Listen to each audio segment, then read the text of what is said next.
Qiyamət günü Allah öz quluna deyəcək ki, ey qulum, mən xəstələndim, sən məni ziyarət eləmədin. Səhih hədisdir, Buxari rivayət edir. O da təəccüblə deyəcək ki, ey Rəbbim, sən aləmlərin Rəbbisən, sən necə xəstələnə bilərsən sən? Xəstələnmək Allaha yaraşan bir şey deyil axı. Naqis sifətdir. Allah Teala xəstələndin deyəndə özünü qəsd etmir. Sevdiyi qulunu qəsd edir ki, sevdiyim qulum xəstələndi, sən onu ziyarət eləmədin. Ziyarət eləsəydin, məni onun yanında tapardın. Fikir ver, məni onun yanında tapardın nə deməkdir? Xəstə mömin yəqin bilməlidir ki, Allah onun yanındadır. 24 saat.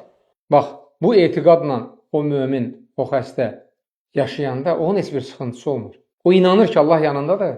İstəsə ona qaytaracaq həyata, istəsə mömin kimi canını alıb mərhəmətinə qovuşduracaq. Qiyamət günündə cənnətli olacaq. Hər bir halda o mömin üçün xeyri var. Və Peyğəmbər s.ə.v görün nə deyir? Möminə Allah Teala elə bir xislət verir ki, başqa heç kəsdə yoxdur. Başına bir müsibət gəldikdə səbr edir, bu onun xeyrinə olur. Allah ona nemət verdikdə şükür edir, bu da onun xeyrinə olur. Bu da ancaq möminə xasdır.